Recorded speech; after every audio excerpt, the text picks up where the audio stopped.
মৎস্য ও প্রাণী সম্পদ উপদেষ্টা ফরিদা আখতার বলেছেন, আমাদের বড় সমস্যা হলো মাছ ধরার নিষেধাজ্ঞা চলাকালে ভারতীয় জেলেরা বঙ্গোপসাগরে অনুপ্রবেশ করে মাছ ধরেছে। অনুপ্রবেশ ঠেকাতে আগে ভারত সরকারকে জানানোর কথা বলেন তিনি। এই বিষয়ে মৎস্য অধিদপ্তর, বাংলাদেশ মৎস্য গবেষণা ইনস্টিটিউট, কোস্টগার্ড, নৌপুলিশ, নৌবাহিনী সহ সংশ্লিষ্টদের দ্রুত কমিটি গঠনের প্রস্তাব দেন উপদেষ্টা।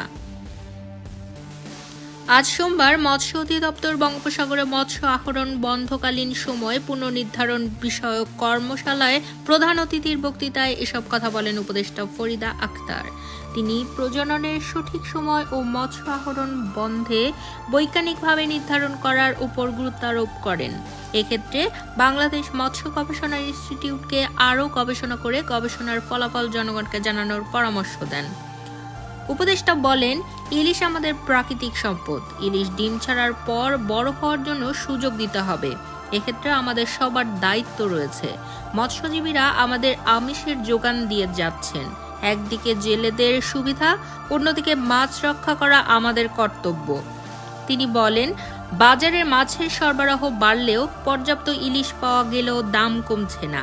এক্ষেত্রে ইলিশ আহরণ, সরবরাহ, বিপণন, সংরক্ষণ প্রভৃতি জড়িত। আমরা জনগণকে খাওয়াতে পারছি কিনা সেখানে আমাদের দায়বদ্ধতা রয়েছে। ফরিদা আখতার আরও বলেন, বঙ্গোপসাগরে মৎস্য আহরণ বন্ধে যতই নির্ধারণ করি না কেন, যদি আমরা মাছ ধরার জাল নিয়ন্ত্রণ না করি, কোনো পদক্ষেপেই কাজ হবে না। জাল উৎপাদনকারী প্রতিষ্ঠানের বিরুদ্ধে ইতোমধ্যে অভিযান শুরু হয়েছে। মুন্সিগঞ্জের বিভিন্ন ফ্যাক্টরিতে অভিযান ও জরিমানা অব্যাহত রয়েছে। শিল্প মন্ত্রণালয়ের অনুরোধ করব, তারা যেন জাল উৎপাদনের সঙ্গে জড়িত কারখানাগুলোকে লাইসেন্স না দেয়। সমুদ্র ট্রলার দিয়ে যারা মাছ ধরে তাদের আরও সক্ষমতা বৃদ্ধি করতে হবে। সার্বভৌমত্ব রক্ষা করে মাছ ধরার এবং সমুদ্র রক্ষার আহ্বান জানান তিনি।